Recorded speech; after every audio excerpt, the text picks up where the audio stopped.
రాముడు మూడవ భాగం. రెండవ భాగంలో స్వప్న తండ్రి కాదనడంతో రామం స్వప్ననొప్పించి వేరే పెళ్లి చేసుకోమని చెప్తాడు. దాంతో స్వప్న కోపంతో తండ్రి కుదిర్చిన సంబంధం చేసుకుని తండ్రి గురించి రామంకి బాధ్యతలు అప్పచెప్పి వెళ్ళిపోతుంది. కథ కొనసాగుతుంది. పద్మ రామంకి చాలా సన్నిహితం కావడం ప్రారంభించింది.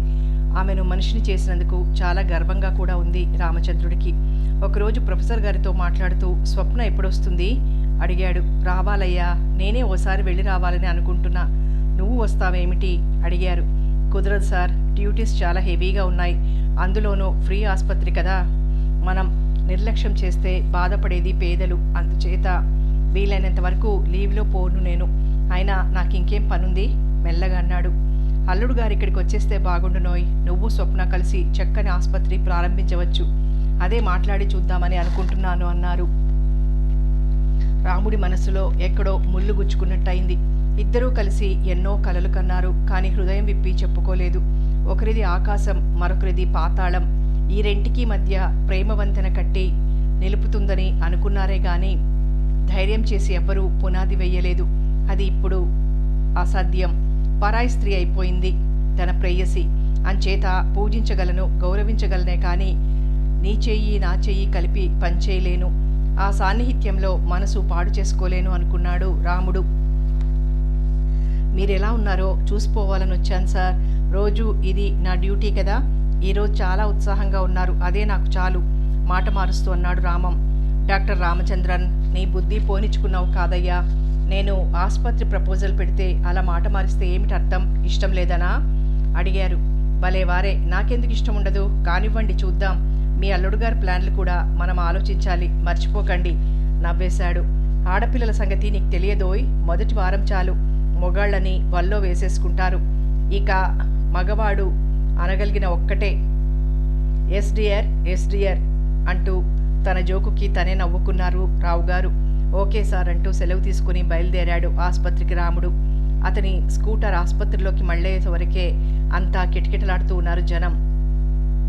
ఇక మనసు వాకిలి మూసి మానవ సేవలో కలిసిపోయాడు రాముడు. డాక్టర్ రామచంద్రన్ ఓర్పుకి పెట్టింది పేరు. చాలా శ్రద్ధగా చూసి మందులిస్తాడని అంతా అతని కోసం కాచుకుని ఉంటారు. అది చూసి మిగిలిన డాక్టర్లు కాస్త జలసీ పడ్డా వేళాకోళం చేసి వదులుతూనే ఉన్నారు.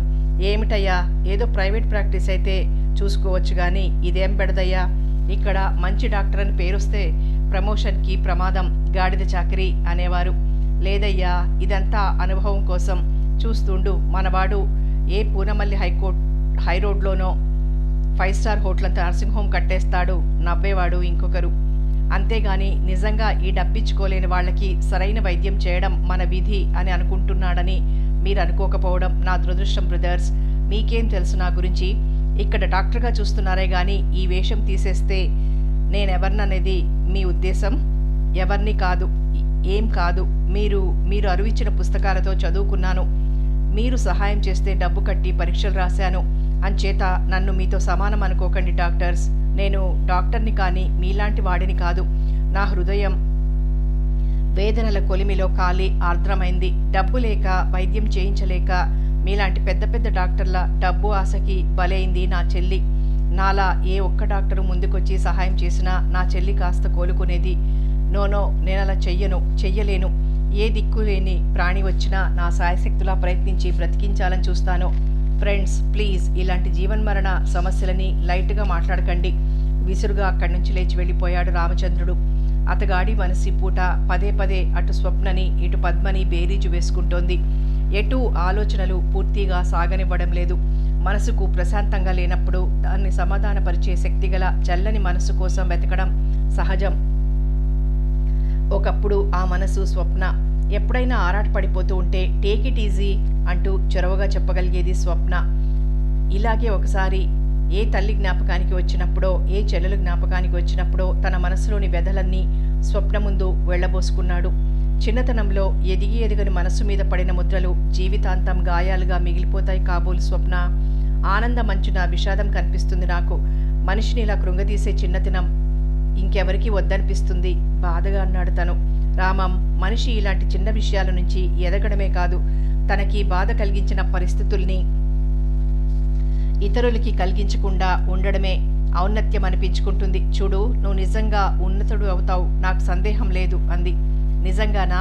నేను వీటికి అతీతంగా ఉండి సాటి మనిషి ఆనందం కోసం ఎంతటి త్యాగాన్నైనా చిరునవ్వుతో చేయగలుగుతానంటావా అడిగాడు. నిస్సందేహంగా నేను నమ్ముతాను రామం. నీ జీవితాన్ని పంచుకునేందుకు వచ్చే స్త్రీ అదృష్టవంతురాలు అనుకుంటాను నేను అంది. బాగుంది బాగుంది, ఇంకా నా జీవితమే ప్రారంభం కాలేదు, అప్పుడే పంచుకోవడం అంటున్నావే నవ్వేశాడు రామం. ఏం ఇంకెన్నాళ్ళు? డాక్టర్ అయ్యారు, డాక్టరీ ప్రారంభించగానే పెళ్లి చేసేసుకో. ఏమంటాడో వినాలన్న కుతూహలంతో అంది. ఏ స్త్రీ అయినా అందం ఐశ్వర్యం చూసి మగవాడిని ప్రేమిస్తుంది, గౌరవిస్తుంది. నాకేమున్నాయి? అనుమానంగా స్వప్న ముఖంలోకి చూస్తూ అడిగాడు. అబ్బా, హంబుల్ ప్రైడ్ నా చేతి చెప్పించాలని. రామం, నీకెలాంటి అమ్మాయి కావాలో చెప్పు, చూస్తాను. నీకెందుకు ఆశ్రమా, నేనే చూసుకుంటాలే. నాకు వచ్చేలాంటి అమ్మాయిని నువ్వు తేలేవు ధీమాగా అన్నాడు. బెట్ అడిగింది. బెట్ అన్నాడు. చెప్పు, ఎలాంటి పిల్లని కోరుకుంటున్నావు ఆత్రంగా అడిగింది. రామం కాస్త ఆలోచనలో పడ్డాడు. అతని ఆలోచనలకి ఆత్రపడడం ప్రారంభించింది స్వప్న. ఆమె అంతరాంతరాలలో ఓ కోరిక, నీలాంటి అమ్మాయి కావాలి అంటాడని. నాకు నల్లగా ఉన్నా ఎర్రగా ఉన్నా పర్వాలేదు, కానీ అంత చదువుకోకపోయినా ఇబ్బంది లేదు, చదువు తక్కువైతే మంచిది. స్వప్నకి ఒళ్ళు మండిపోతోంది. కాస్త ఇల్లు దిద్దుకోవడం, వంట బాగా చేయడం వస్తే చాలు. చూడు స్వప్న, ఎంత చదివినా ఏం చేసినా భర్తలకి భార్యలు లొంగి బ్రతకవలసిందే కదా. తీరా పెళ్ళన్నాక సంసారం సంతానం తప్పదు. ఇక ఈ బాదరా మందిలో పడ్డాక నేనింత చదివాను అంత చదివాను అంటూ చిరుబురులాడటం దేనికి చెప్పు? భర్త చేత తన్నులు తినడం దేనికి చెప్పు? అంటూ అటు ఇటు పచాలు చేస్తూ ఓ సుదీర్ఘమైన లెక్చర్ దంచాడు రామం. షటప్ డాక్టర్, నీ ఉద్దేశంలో ఆడదంటే ఏమిటో నే చెప్పనా? నా ఉద్దేశం చెప్పనా? కోపంగా అడిగింది. చెప్పు చెప్పు, అంతకంటే నీకెలాంటి భర్త కావాలనుకుంటున్నావో చెప్పు, విని కాస్త నాన్నగారికి శ్రమ తగ్గిస్తాను. వస్తున్న నవ్వు దాచుకుంటూ అన్నాడు. నో, నీకా శ్రమ అక్కర్లేదు, నేనే నా మొగుడిని వెతుక్కోగలను. రామం, ఆడదంటే ఇంకా వంటింటి కుందేలనుకోకు విసురుగా అంది. మరి భోజ్యేషు మాత శయనేషు రంభ అని కదా మన పెద్దలు చెప్పింది అమాయకంగా అడిగాడు. డ్యామ్ యువర్ పెద్దలు, డ్యామ్ యువర్ మను, మీరంతా ఒకటే రకం. మీ రక్తంలో జీర్ణించుకుపోయాయి మీ మూఢనమ్మకాలు, మూర్ఖపు అలవాట్లు. నీకే సిగ్గుగా లేదు? నీ భార్యని దాసీదానిలాగా చూడాలనుకోవడం, నీకు ఊపిరి పోసి రక్తం నీకు పాలుగా కుడిపి నీ ఆనందం తన సర్వస్వంగా తలచే ఆడది నీకంటే తక్కువదెలా అవుతుంది? నిజానికి ఆమె మీకంటే ఎంతో ఎంతో ఉన్నతురాలు. సృష్టికి మూలం ఆమె లేందే ఈ లోకం లేదు. దీనికి విలువ లేదే. అలాంటి ఆడదడి వంట ఇంటికి పడకటింటికి కావాలట. స్వప్న ఆ ధాటిని ఆపాలని వ్యర్థ ప్రయత్నం చేశాడు రామం. నో, నన్ను మాట్లాడని రామం. నువ్వే ఇలా అన్నావంటే ఇంకా ఏ సంస్కారం లేని మూర్ఖులు ఎలా తలుస్తారో ఊహించలేనా? తరతరాల వెనకబడిన తనాన్ని నాలాంటి ఒక్కతరం జయించలేదనుకో, కానీ కనీసం నిరసననైనా తెలియజేయడం విధిగా భావిస్తున్నాం మాలాంటి వాళ్ళం. అటు చదువులేని వాళ్ళకి ఇటు చదువుకున్న వాళ్ళకి మధ్య అగాధం ఉంది. అది అధిగమించి ఆడది మనిషేనని మీరు గుర్తించేలా చేయడానికి ఎన్నెన్ని జీవులు బలి కావాలో. మీ మోసాలకి మీ కామానికి బలి అయిన స్త్రీ ఉసురు మీ ఇళ్ల తగులుతున్న కళ్ళు తెరవలేని మూర్ఖులు. మీ భార్య శీలవతిగా ఉండాలి. ఎదుటి భార్యనైనా ఎవరినైనా సరే గుడ్లప్పగించి పెదవులు చప్పరించి మింగేసేలా చూసే హక్కు మీకుంది, అవునా? అయినా స్వప్న, ఆర్ యు మ్యాడ్? అరిచాడు రామం. మరి లేకపోతే ఏమిటి? చదువుకున్న ఆడది అంటే మీకు ఎందుకంత చిన్న చూపు? కాంప్లెక్స్ కాకపోతే మీలాగే చదివినా ఆమె డిగ్రీకి విలువలేదా? మీతో పాటు మీలాగే పనిచేసినా ఆమె రాబడికి విలువలేదా? ఇదెక్కడి న్యాయం? ఇదెక్కడి ధర్మం?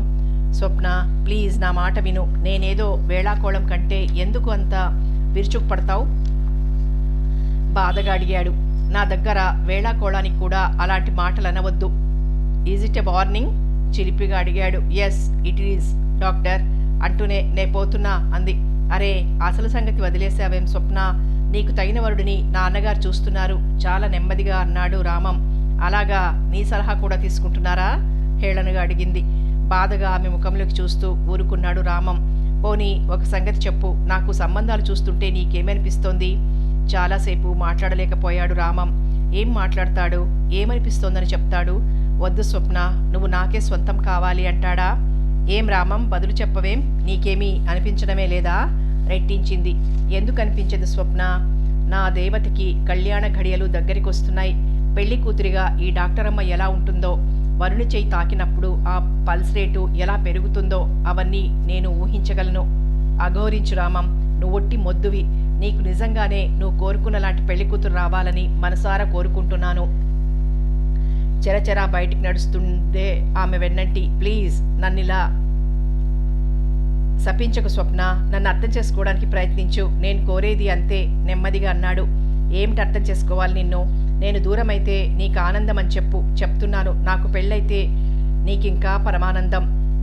దీనికో పెద్ద అర్థం చేసుకోవడం కూడానా? ఎవరైనా వింటే నవ్వుతారు. నవ్వరు స్వప్న. నేను చాలా మెచ్చుకుంటారు, పొగుడుతారు. ఉట్టికెగరలేనివాడు స్వర్గానికి ఎగరాలనుకుంటే అది సాధ్యం కాదని తెలుసుకున్న జ్ఞాని అనుకుంటారు. ఉన్నతమైన ప్రేమ త్యాగాన్ని కోరుతుంది. ఆ త్యాగం కత్తికోత కావచ్చు, ఒడిగట్టిన నిప్పుల కుంపటి కావచ్చు, కానీ నిజమైన ప్రేమ భరిస్తుంది. వీటిని వస్తానో అంటూ వెనక్కి చూడకుండా గేటు కేసి సాగాడు రామం. స్వప్న చాలాసేపు అలాగే నిలబడి దూరమైపోతున్న రామాన్ని చూస్తూ ఉండిపోయింది. ఎందుకో రామం ఒక్క మాట చెప్పలేకపోయాడు. నన్ను ప్రేమిస్తున్నానని, నేను తనకే కావాలని. ఆమెకు తెలియకుండానే ఆమె కళ్ళు వర్షించాయి. కన్నీరు చెంపలు తడిపేసింది. ఈ సంఘటనకు ముందే రామానికి తెలిసింది రావుగారి కోరిక. అన్నం పెట్టి ఆదరించిన చెయ్యి వారిది. స్నేహపూర్వకంగా చాచి ధైర్యం అందించి ఇలా డాక్టర్గా నిలబెట్టిన చెయ్యి వారిది. అలాంటి రావుగారి మనసు తెలిసాక చిలిపిగానో సీరియస్గానో తన మీద నుంచి స్వప్న దృష్టి పక్కకు మళ్లించేలా చేయడమే ప్రధానం అనుకున్నాడు రామం. అందుకే అవకాశం చిక్కినప్పుడల్లా ఆమె పెళ్లి ప్రసక్తి తెచ్చి చివరికి తనని అసహించుకునేటంత చేశాడు.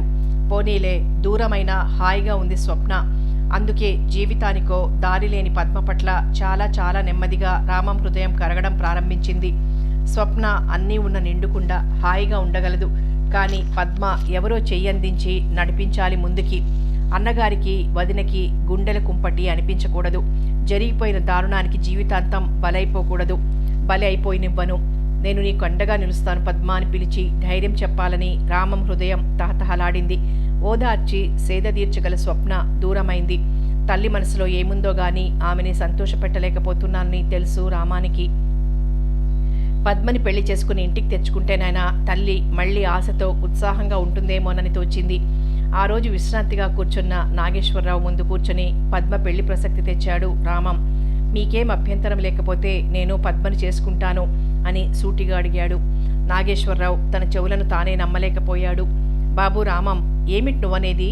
నిజంగానే దాని జీవితాన్ని చిదిమి దీపంగా వెలిగిస్తావా?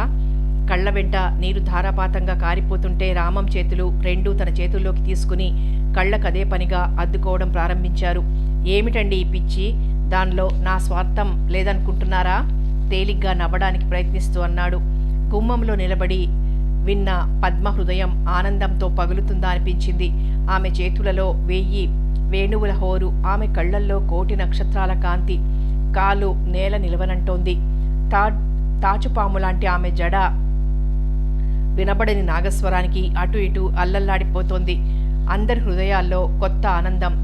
విధివంచితులని ఎవ్వరూ బాగు చేయలేరంటారు. నిజంగా విధివంచితుడే రామం. పాముకాటికి చస్తానన్న దక్షుడు భయంతో సర్పయాగం చేసి చివరికి పాము చేత చావక తప్పలేనట్టు రామం జీవితం మీద విధి వికృతపు నీడ పరుచుకుంటూనే వస్తోంది. అతని చిన్ననాటి కల్లలు చేసిన పాపం తండ్రిది. చదువో అంటూ నూరిపోసిన తల్లి తన జవసత్వాలు దారపోసి డాక్టర్ అవ్వాలి నా కొడుకు, నేనేమైపోయినా పర్వాలేదనుకుని బ్రతికింది. కానీ ఏమైంది? చిన్నతనంలో రోడ్డున పడ్డాడు. అసలే ఈ లోకంలో వాత్సల్యం అంతంత మాత్రం. అలాంటిది ఎలాంటి బాధలు పడి బ్రతికి గడికట్టి మనిషయ్యాడో ఎవరు చెప్పినా అర్థం చేసుకోరు. చెప్పుకోవాల్సిన అవసరమూ లేదు రామానికి. కానీ ఇప్పుడింత వాడై తల్లి ముఖాన చిరునవ్వు చూడడానికి నోచుకోలేని దౌర్భాగ్యుణ్ణి అయ్యానే అన్న ఆవేదన కృంగదీస్తున్నా నెట్టుకొస్తున్నాడు. అందరూ గతించిన గతం మేలు, వచ్చే కాలం కంటే అంటారు. కానీ రాముడు గతాన్ని నెమరు వేసుకునేందుకు కూడా దడుచుకుంటాడు. ఏవేవో ఆలోచనలు అడుగున మనస్సు మగ్గిపోతుంది. ఆస్పత్రిలో తన గదిలో కూర్చున్నాడన్న మాటే గాని తనని గురించి సర్వం నాగేశ్వరరావు గారికి చెప్పాలని, అప్పుడు ఆయనకేం అభ్యంతరం లేకపోతేనే పద్మని ఇమ్మనాలని నిశ్చయించుకున్నాడు. పెళ్లి కాలేదన్న ఆతృతలో అలా ఆనందపడిపోవడం సహజమే. కానీ తీరా తనెవరు, తన పుట్టుపూర్వతరాలేమిటి తెలిస్తే తనని గురించిన అభిప్రాయం మారవచ్చునేమోనన్న భయం రామానికి. Doctor, urgent case sir, road మీద దెబ్బలతో పడి ఉన్నాడు, తెచ్చాను తడబడిపోతూ వార్డు బాయ్ చెప్పడంతో రామం ఊహా స్రవంతికి ఆనకట్ట పడ్డట్టయింది. వస్తున్నా పద అంటూ కుర్చీకి తగిల్చిన తెల్లకోటు తొడుక్కుంటూ జేబులో స్ట్రెత్ ఉందా లేదా అని తడిమి చూసుకుని రామం పెదవులపై సన్నని చిరునవ్వు మెదిలింది. అది రావుగారిచ్చింది. దానికోసం వెళ్ళినప్పుడే రావుగారితో తొలి పరిచయం జరిగింది. ఆ సంఘటన నేను బ్రతికుండగా మర్చిపోగలనా అనుకుంటూ ఎమర్జెన్సీ వార్డులో కడుగు పెట్టాడు డాక్టర్ రామచంద్రం. వివాహం నాటి రాత్రి విమానం ఎక్కింది స్వప్న. మళ్ళీ ఉత్తరాలే గాని రాలేదు. రావుగారే మనసు ఉండబట్టలేక ఫోన్లో పలకరించేవారు. స్వప్న కన్న కలలన్నీ కలలుగానే మిగిలిపోయాయన్న సత్యం ప్రొఫెసర్ గారికి తెలియడానికి అవకాశం లేనంత జాగ్రత్త పడింది స్వప్న. ఢిల్లీ అత్తవారిల్లు. చాలా వింత విషయాలు తొలి రాత్రే తెలిసాయి స్వప్నకి. అమెరికా నుంచి అర్జెంటుగా దిగి పెళ్లి చేసుకుని వెళ్ళిపోతాడని తొందరపడింది నిజమే. కానీ అంతకు మించిన వివరాలు చాలా గ్రహించింది స్వప్న. నాన్న, కూతురి ఆనందాన్ని ధ్యేయంగా పెట్టుకుని ఎంత కష్టపడి ఎంత చక్కని సంబంధం తెచ్చావు నాన్న అనుకుని మూగగా రోధించింది. ఏదో ప్లేన్లో పక్కపక్క సీట్లలో కూర్చున్న నవదంపతుల్లాగా లేనే లేరు స్వప్న, రమేష్లు. టిప్ టాప్గా డ్రెస్ చేసుకున్న రమేష్ చేతులు సన్నగా వణుకుతున్నాయి. బొత్తిగా ఫారిన్ వాడేమో డ్రింక్ అలవాటు ఉండుంటుంది అనుకుంది. సరదాగా కలివిడిగా మాట్లాడడం కానీ, కావాలని చేయి తాకడం కానీ, తగలడానికి ప్రయత్నించడం కానీ చేయలేదు రమేష్. అతని ప్రవర్తనే ఆశ్చర్యంగా తోచింది. మీ ఫాదరు, పెద్ద సిస్టరే వచ్చారు ఢిల్లీలో, ఇంకా ఎవరైనా ఉన్నారా అడిగింది స్వప్న. లేరు, ఇంకెవరూ లేరు నాకు. మా అమ్మ కొద్ది సంవత్సరాల క్రిందటే పోయింది. నా సిస్టర్కి పెళ్లి కాలేదు. తర్వాత నేను చాలా సంవత్సరాలుగా అక్కడే ఉండిపోయాను. చాలా ముభావంగా సమాధానం చెప్పాడు రమేష్.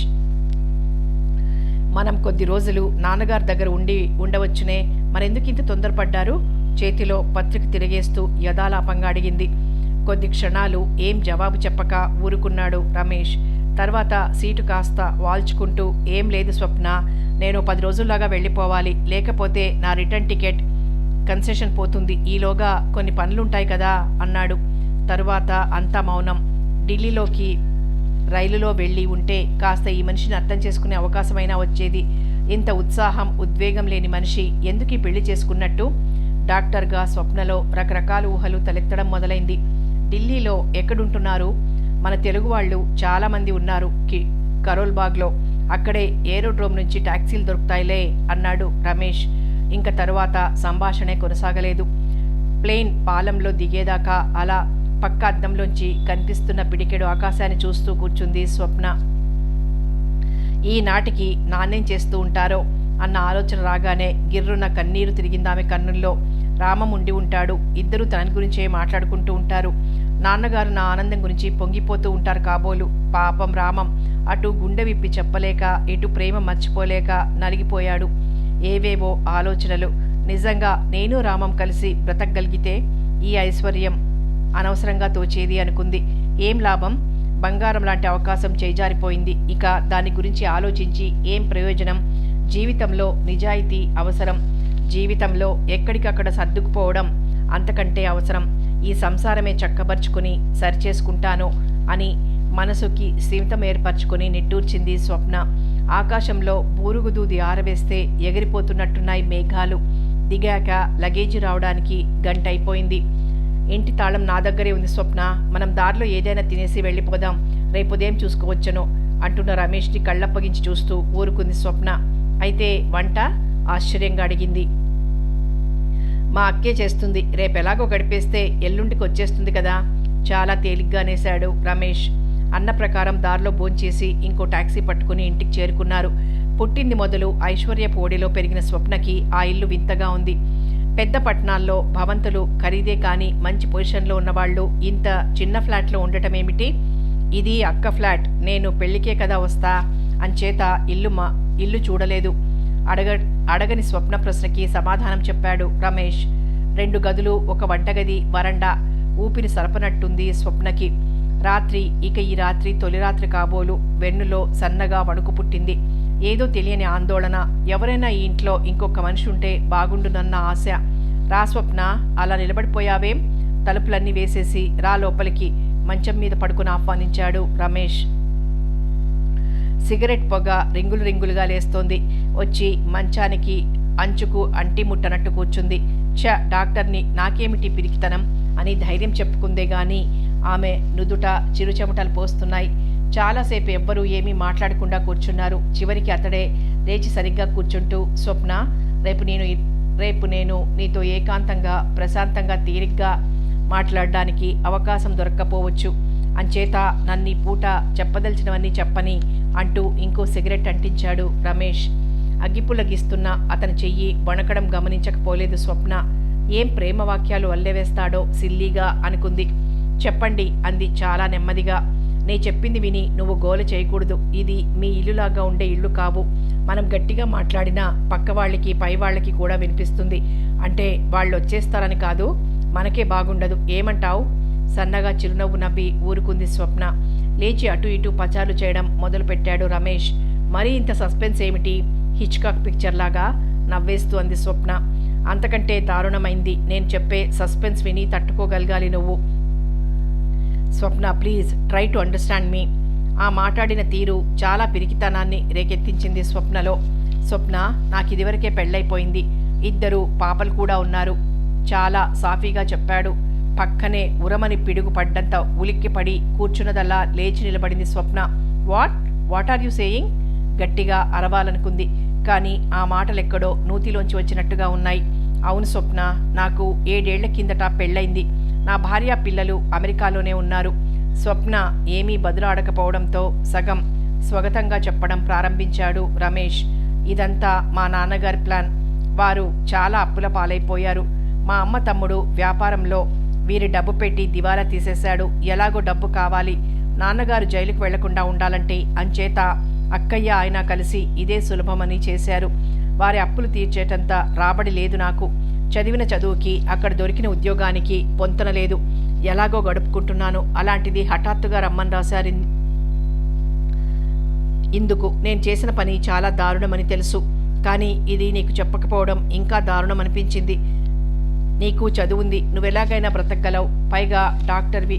నాతో వచ్చేస్తానంటే తీసుకుని వెళ్ళిపోతాను. అక్కడ డాక్టర్లకి చాలా మంచి ఆదాయం. కాస్త ఆగాడు రమేష్. బొమ్మలాగా కూర్చుని వింటోంది స్వప్న. ఆమె మెదడు వింటోంది. మనసు మొద్దుబారిపోయింది.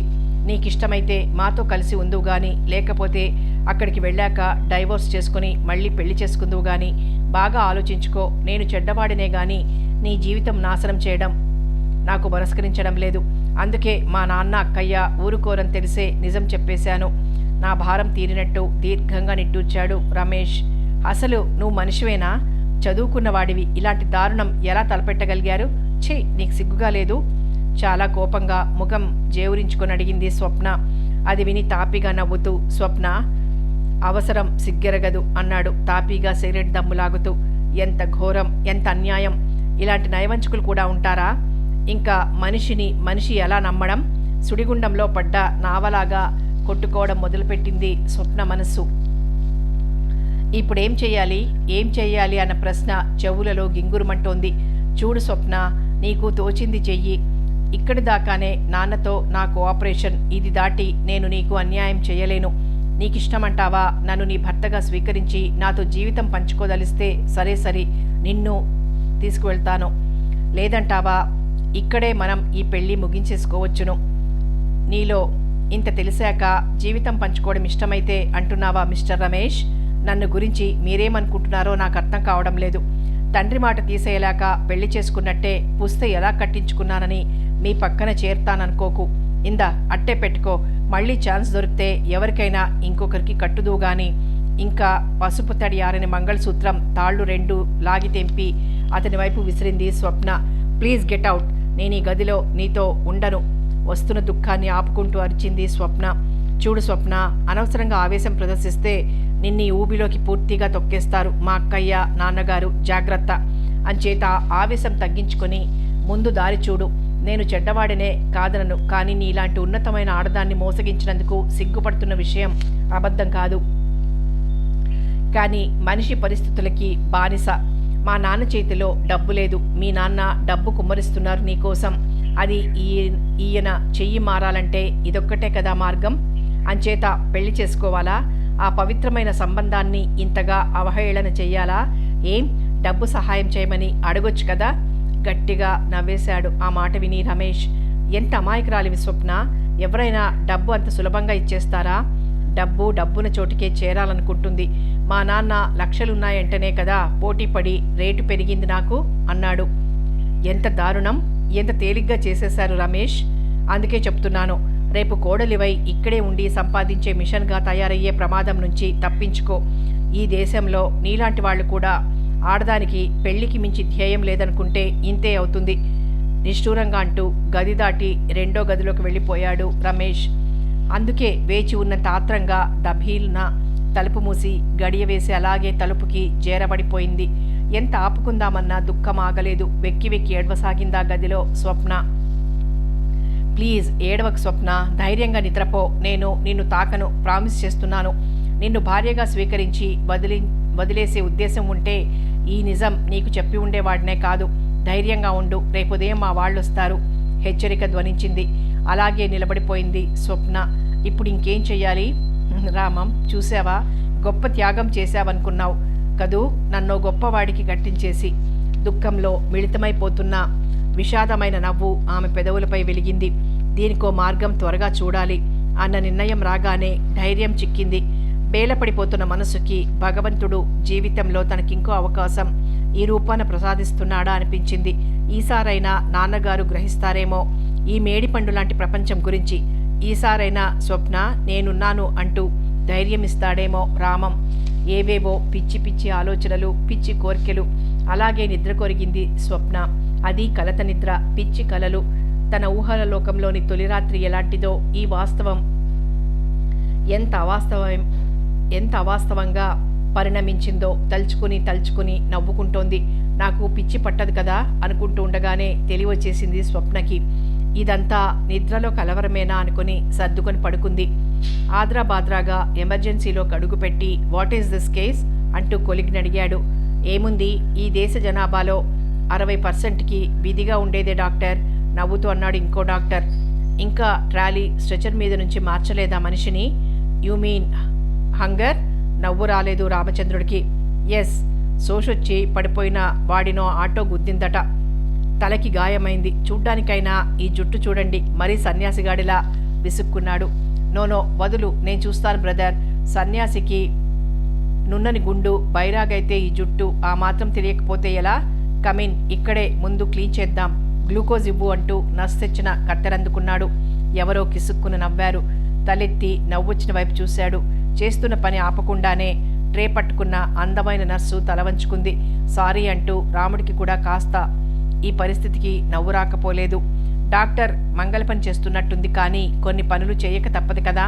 తల మీద గాయానికి కావలసినంత మేర జుట్టు తీసేశాడు. క్లీనింగ్ పూర్తి చేసి బ్యాండేజ్ వేసి థియేటర్లోకి తెండి 3-4 కుట్లు వెయ్యాలి కాబోలు మాట్లాడకుండా ముందుకు నడిచాడు. థియేటర్లో కుట్లు వేసి నర్సు కట్టుకట్టి పూర్తి చేసేదాకా నిలబడ్డాడు రామం. అతను అప్రయత్నంగానే రోగిని నకసిక పర్యంతం పరీక్షగా చూశాడు. బక్కచిక్కిపోయిన ముఖం తెలియకుండా గడ్డం గుబురుగా పెరిగిపోయింది. కాస్త కోలుకున్నాక మనిషికి క్లీన్ షేవ్ చేయించండి. ఇంకేమైనా రోగాలున్నాయేమో చూద్దాం. పని ముగించి బయలుదేరిపోయాడు రామం. ఎస్ సార్ అన్న డాక్టర్ గారి ముందు నర్సులు వార్డు బాయ్ విసుక్కున్నారు వెనక. అడ్డమైన ముష్టి వెదవలికి ఇక్కడ రాజభోగం. తెలివి రాగానే పంపేస్తే ఈ కట్టుధర్మమాని ఇంకాస్త ఎక్కువ సంపాదిస్తాడు. నవ్వుకున్నారు. రామం కూర్చుంటుండగానే పక్కనే ఫోన్ మోగింది. అది రావుగారి ఫోన్. నేను ఢిల్లీ వెళ్తానయ్యా. అమ్మాయి ఉత్తరం లేదు, పత్రం లేదు. ఫోన్ నెంబర్ ఇచ్చారా? అది రావడం లేదయ్యా. ఏం చెయ్యాలో తోచడం లేదు. చాలా వర్రీ అయినట్టు ధ్వనిస్తోంది రావుగారి మాట. సార్, మీరు మరీనండి నవదంపతులు ఇలా ఉత్తరాలు రాసుకుంటూ కాలం వృధా చేస్తారా? కాస్త ఓపిక పట్టండి సార్, నేను వస్తాను కదా, మాట్లాడి ఏం చేయాలో చూద్దాం. ధైర్యం చెప్పి పెట్టేశాడు రామం. వారి ఆతృతకి నవ్వొచ్చింది అతనికి. రేపు నేను పద్మని ఇంటికి తీసుకుపోతే నాగేశ్వరరావు ఇలా తన పీకల మీదే ఉంటాడు కాబోలు. నవ్వుకున్నాడు. స్వప్న అంత హ్యాపీగా ఉంది. నాకు ఆనందంగా ఉండాలనిపించడంలో తప్పేముంది? నా పద్మ నా మూలంగా మామూలు మనిషి కావాలి, అదే నా కోరిక. నిజంగా ఇది వింటే స్వప్న కూడా సంతోషిస్తుంది అనుకున్నాడు. ఆమె అమెరికాకి ప్రయాణమయ్యి వెళ్ళిపోకుండానే తమ వివాహం అయిపోవాలి. అమ్మకి సంగతి చెప్పి ఒప్పించాలి అనుకున్నాడు.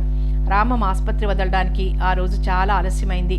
ఏదో ఒక కేసు రావడమో ఉన్నది అవస్థ పెట్టడమో జరిగి డ్యూటీ అయ్యాక కూడా ఓ 3 గంటల దాకా ఆసుపత్రిని వదలలేకపోయాడు. తిన్నగా నాగేశ్వరరావు గారింటికెళ్ళి పద్మకి ముఖం చూపించి రావుగారింటికి వెళ్దామనుకున్నవాడు అక్కడి నుంచి కదలలేకపోయాడు. నాతో కూడా రా పద్మ, రావుగారిని చూసొద్దామంటూ ఆహ్వానించాడు. సంతోషంగా బయలుదేరింది పద్మ. స్కూటర్ గాలిలో తేలే పుష్పకంలాగా తోచిందామకి.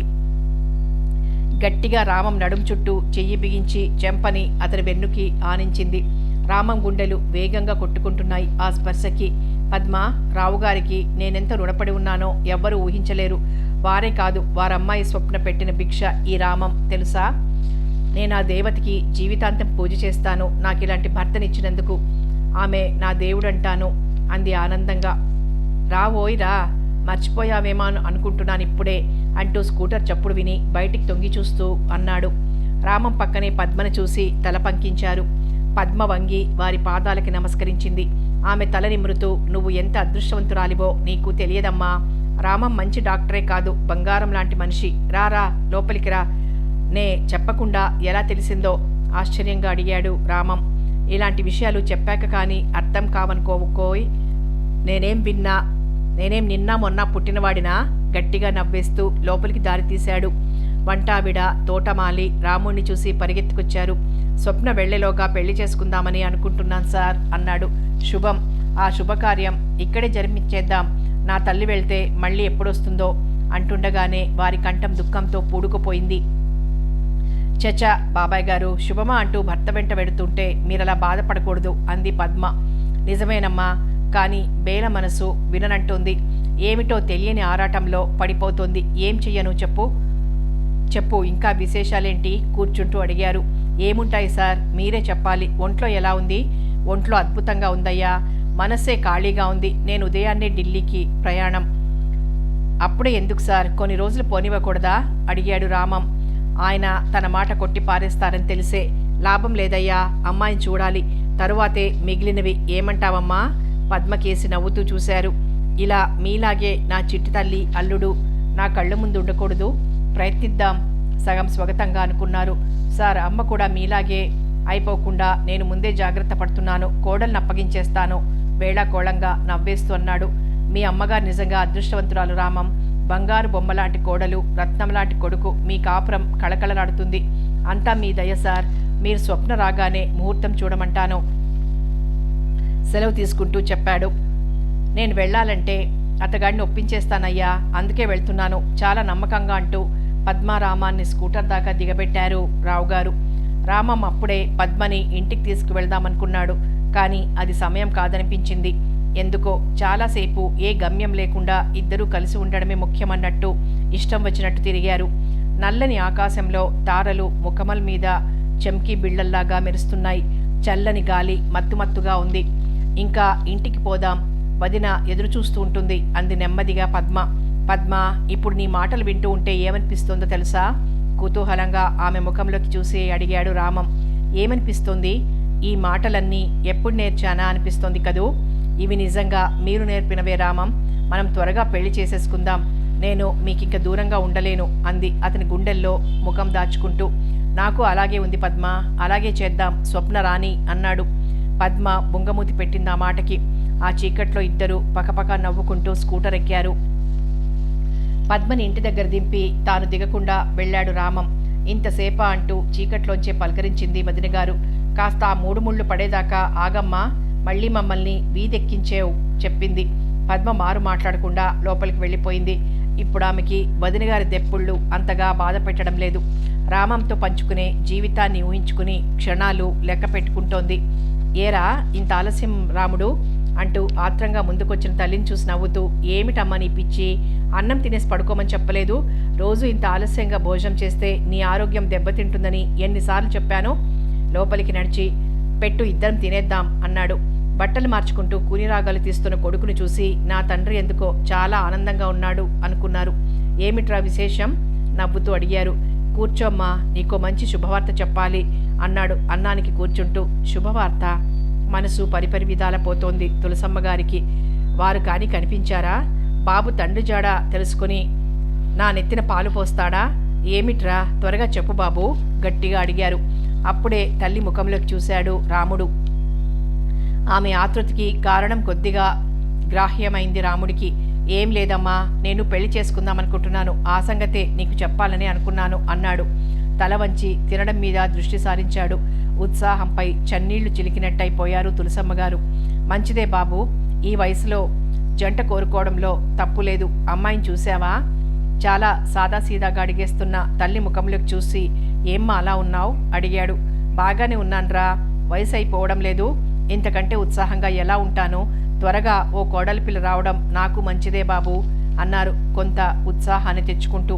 అంతేకాదమ్మా, పద్మ చాలా మంచి పిల్ల, నీకు బాగా నచ్చుతుందన్న నమ్మకం నాకుందమ్మా. పిచ్చి తండ్రి, నాకు నచ్చడం దేనికిరా, నీకు నచ్చిన పిల్ల అయితే చాలు అన్నారు. కాదమ్మా, మా అమ్మకి నచ్చని పిల్ల నాకెలా నచ్చుతుంది? నవ్వేశాడు రాముడు. ఈ వార్త చెప్పేశాక రాముడికి ధైర్యం వచ్చింది పద్మని గురించి చెప్పడానికి. ఆ రాత్రి చాలాసేపు కూర్చుని పద్మ గురించి ఎన్నో చెప్పాడు. పోనీలే బాబు, మంచి పని చేస్తున్నావు, మరి ఆలస్యం చేయకు, కానీ స్వప్నతో ఓ మాట చెప్పు, అది నీ బాధ్యత. తప్పకుండానమ్మా, ఈవేళ వాళ్ళ నాన్నగారికి చెప్పాను. స్వప్న అమెరికా వెళ్ళిపోవడానికి ముందే నేను తృప్తిగా జీవితంతో రాజీ పడిపోయానని గ్రహించాలనే నా కోరిక అన్నాడు. నిజమే, ఇద్దరూ రాజీ పడిపోవాలి, తప్పదు అనుకున్నాడు అంతరాంతరాలలో. ఆలోచనల అలల కలలలో తేలిపోతూ కృంగిపోతూ నిద్ర కొరిగాడు రామం. అరే, నేనింకా రావుగారిని పంపించి రావాలి అంటూ బాగా తెల్లవారిపోవడం చూసి హడావిడిగా తెమిలి బయలుదేరాడు రామం. అదేమిటో, ఒక్కసారి ఆలస్యం చేస్తే అది ఆ రోజంతా శ్రమ పెడుతుంది. అలాగే జరిగింది రాముడికి. రావుగారు ఫ్లైట్కి వెళ్లారని తెలిసి చిన్నబుచ్చుకొని ఆసుపత్రి కేసు నడిపించాడు స్కూటర్. చాలా పెందరాడే బయలుదేరి వెళ్ళిపోయి ఉంటారనుకుంటూ కాంపౌండ్లోకి తిప్పాడు స్కూటరు. ఉసూరుమంటూ తన గదిలోకి నడుస్తుండగానే నర్సు పరిగెత్తికొచ్చింది. డాక్టర్, నిన్న పేషెంట్ దెబ్బకి కుట్టు వేశారే, వారు చాలా కాంప్లికేషన్స్ వచ్చాయి సార్, చాలా ఎగశ్వాస వచ్చేసింది, అన్ని టెస్టులు చేశారు, సిద్ధంగా ఉన్నాయి, ఎక్స్రే కూడా తీశాం, ఓసారి చూస్తారా? ఒక్క గుక్కలో చెప్పింది నర్సు. ఓకే, వస్తున్నాను పద అంటూనే వేసుకున్న కోటు తీసి డాక్టర్స్ కోట్ అందుకుంటూ గది దాటాడు. అలవాటుగా అతని చెయ్యి స్ట్రెంత్ ఉందో లేదోనని తడిమి చూసుకుంది. తాను తల మీద కుట్లు వేసిన రోగికి ఇప్పుడు ఒళ్ళు తెలియకుండా మంచం మీద పడి ఉన్న రోగికి అస్సలు పోలిక లేదనుకుంటూ పల్స్ చూడ్డానికి చెయ్యి అందుకున్నాడు రామం. క్లీన్ షేవ్ చేశారేమో, ముఖం బాగా తెలుస్తోంది. ఈ ముఖం ఎక్కడో చూసినట్టుందన్న ఏదో భావన మెదిలింది రామం మెదడులో. అలాగే చూస్తూ ఉండిపోయాడు. అతని చేతి వేళ్లు పల్స్ రేటు లెక్క పెట్టడం ఎప్పుడో మానేసింది. అతగాని మనోపలకం మీద ఫ్లాషెస్ లాగా ఏవేవో దృశ్యాలు ఈ ముఖం చిరపరిచయం ఉన్న ముఖం అనేలా చేస్తోంది. రామం మనసు తన చిన్నతనంలోకి జారిపోయి భీకర దృశ్యాలకి దడుచుకుంటోంది. తాగి వచ్చి అమ్మ జుట్టు పట్టి లాగి పారేసిన చెయ్యి, అమ్మ వీణ వాయిస్తే భరించలేక వేళ్లకి రక్తాలొచ్చేలాగా నొక్కి పారేసిన రాక్షసహస్తం, ఏదో పామును పట్టుకున్న అంత పరాగ్గా త్వరగా కిందికి వదిలేశాడు రామం. తన చిన్నారి చెల్లెల్ని గుండె జబ్బుతో మిలుకుమిలుకుమంటూ బ్రతుక్కొస్తున్న చెల్లాయిని లాగి కింద పడేసి చంపిన హంతకుడు ఇతనికా నేను జాలిపడి సేవ చేస్తున్నాను? రామం నుదుట చెమటలు పట్టేశాయి. జేబు రుమాల్ కోసం వెతుక్కున్నాడు. నో, నేను చెయ్యలేను, గొణుక్కుంటూ వచ్చినవాడు వచ్చినట్టే అతి స్పీడ్గా తన గదిలోకి వెళ్ళిపోయాడు రామం. ఇతర డాక్టర్లు, నర్సులు, ఆఖరికి వార్డ్ బాయ్స్ కూడా రామం ధోరణికి ఆశ్చర్యపడుతూ బొమ్మల్లాగా నిలబడిపోయారు.